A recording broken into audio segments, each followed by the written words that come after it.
Sagi nakwenda kindi bwamu bwantuulira.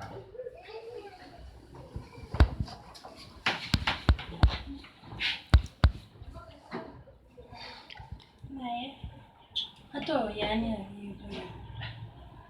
Oyo kojja wange Mpaata. Naye alabika ataabe mwangu. Era ali awo mulaba talina makulu.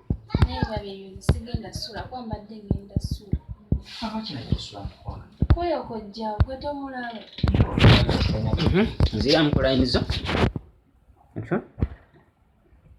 Naye gwe oyo y'ani? Oyo kojja wange Mpaata. Naye nalabika ataabe mwangu.